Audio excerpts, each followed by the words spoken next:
আসসালামু আলাইকুম সবাইকে ঈদ উল ফিতরের শুভেচ্ছা। ঈদ মোবারক। সবাই কেমন আছো? আশা করি সবাই অনেক অনেক ভালো আছো।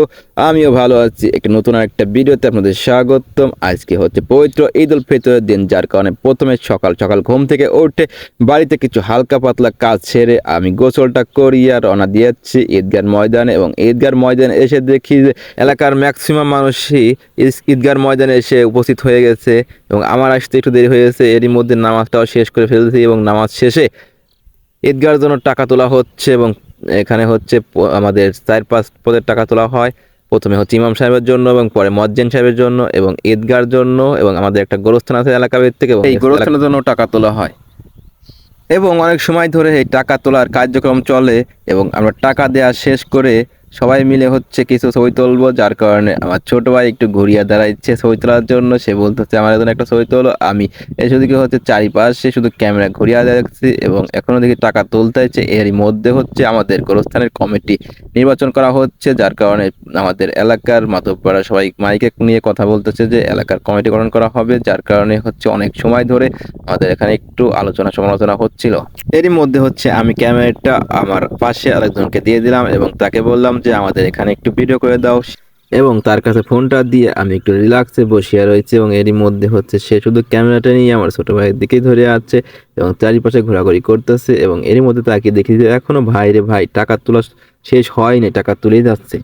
টাকা তোলার কার্যক্রমটা আসলেই ভাই অনেক সময় ধরে চলে এবং অবশেষে হচ্ছে আরেকটা পর্যায়ের জন্য টাকা তোলা হচ্ছে। সেটা হচ্ছে আমাদের ঈদগায় গেট করা হয়েছে এবং উপর দিয়ে ছাউনি দেওয়া হয়েছে, যার কারণে হচ্ছে অনেক টাকা খরচ হয়েছে। অবশেষে সেই টাকাটাও তোলা শেষ হয়ে গেছে এবং শেষে দেখি এই গোরস্থানে কমিটি গঠনের জন্য একটু ঝামেলা হয়েছে, যার কারণে লোকজন আখিরি মদত না করেই সব রওনা দিয়েছে। এবং আমরা বললাম যে চলো আমরা বেরিয়ে যাই, পরে একটু ঘোরাঘুরি করে আসি, তারপরে সে মদত করবো না। এবং এরই মধ্যে হচ্ছে আমরা সবাই মিলে ঈদগাহ ময়দান থেকে বেরিয়ে যাচ্ছি। বেরিয়ে যাওয়ার কারণ হচ্ছে এখানে এখনো কমিটি নিয়ে আলোচনা হচ্ছিল, যার কারণে আমরা বেরিয়ে যেয়ে বাইরে তাদের আত্মীয় স্বজন ছিল তাদের সাথে একটু দেখা সাক্ষাৎ করলাম এবং একটু কোলাকুলি করিয়া আমরা চলে আসবো বাড়ি বলে। কারণ হচ্ছে অবশেষে আমাদের হচ্ছে এই ঈদগাহ থেকে বেরিয়ে এসে আমরা একটা খেলার আয়োজন করেছি।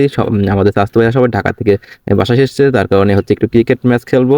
তার কারণে আমরা অতি শীঘ্রই ঈদগাহ ময়দান থেকে বেরিয়ে আসলাম এবং বেরিয়ে এসে বাজার থেকে কিছু কেনাকাটি করে চলে আসবো খেলার মাঠে। এবং ঈদগাহ ময়দান থেকে বাসায় এসে কিছু খাওয়া দাওয়া করে আসতে না আসতেই দেখি যে আমাদের খেলার মাঠের প্রস্তুতি চলছে। এবং খেলার মাঠে এসে দেখি ভাই এটা তো খেলার মাঠ নয়, এখানে হচ্ছে বাগান, এবং বাগানে হচ্ছে অনেক পাতা ময়লা আবর্জনা পড়িয়া রয়েছে। এবং চাচাতো ভাই ছোট ভাই সবাই মিলিয়া হচ্ছে আমরা ঝাড়ু দিচ্ছি এবং ক্রিজটা আমরা পরিষ্কার করে নিচ্ছি। এবং চারিপাশে শুধু পুষ্কনি আর পুষ্কনি, কিন্তু পুষ্কনিতে এখন আর পানি নেই, পানি শুকিয়ে গেছে, যার কারণে এখানে খেলে এখন একটু মজা লাগে। এবং এরই মধ্যে হচ্ছে আমাদের খেলাটাও শুরু হয়ে গেছে, আমরা আপনাদের দেখাতে পারি নাই এবং খেলাটা শুরু হয়ে গেছে। এবং আমরা হচ্ছে কিছু ব্যাটিং দাঁড়িয়েছে এবং বল করতেছে এবং সবাই অনেক মজা করতেছিল ভাই। এবং আজকে আমাদের যে ম্যাচটি হয়েছে এটা হচ্ছে 3 ম্যাচের টুর্নামেন্ট রয়েছে এবং 3 ম্যাচে যে জয়লাভ করে তাদের জন্য রয়েছে আকর্ষণীয় কিছু পুরস্কার। এবং এরই মধ্যে হচ্ছে আমাদের টিম হচ্ছে ব্যাটিং করতে যাচ্ছে এবং অপোজিট টিম হচ্ছে বোলিং করতে যাচ্ছে।